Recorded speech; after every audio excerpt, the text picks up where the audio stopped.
So this is the scenario in which deference came, and what is the first approach from our judiciary when they think about deference?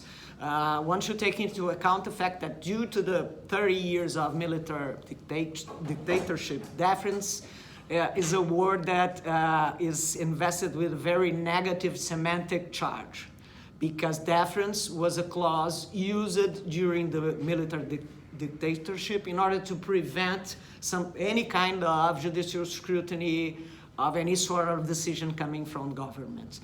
So the idea pre the 1988 Constitution of deference was a blockage of any kind of scrutiny. So in these days in which we live in a democratic ambience, the simple mention of deference recalls negative times in which the judiciary was not allowed to provide control of the decisions from the administration. So there's a very negative semantic charge. This is not a doctrine that is applied in Brazil. It's starting to be applied, but without a theoretical framework. So our research is not, as I was thinking about in the other presentations, if it's a descriptive research or a normative research. And Tom Ginsberg used an expression in the previous panel. It's an informative alternative to be considered, and I like it very much. I think that we up to now we have an informative approach, alternative to be considered. We're thinking about a new. We have examined the doctrine of deference that came from the U.S. experience, in order to see if they could provide some enlightenment for us to find our own framework. So as far as we have already studied, you have at least two different possible approaches. You have the epistemic approach that was built in the 40s. Skidmore is the most known precedent in this. And they have the formal approach with Chevron and all the discussions involved with the Chevron doctrine. But these are the two possibilities.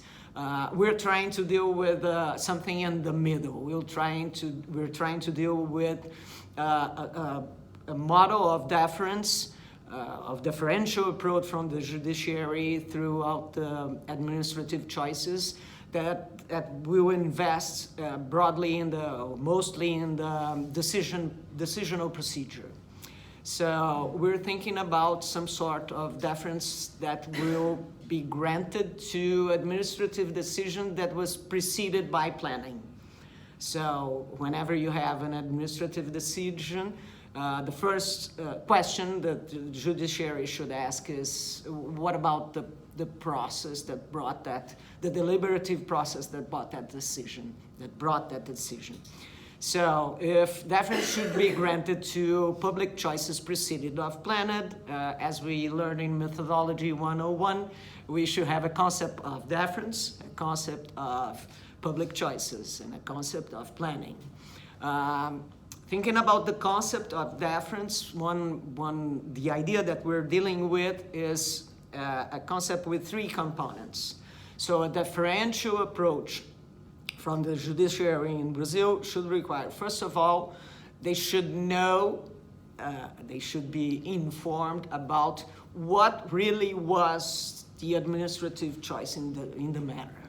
So if it's a lawsuit that requires some sort of good related with a public policy draw to provide housing rights, the first question that the judiciary should ask is, what is the public choice involved in here? What is the public policy involved in here? So the first component will be the information about what was the decision effectively held by the administration.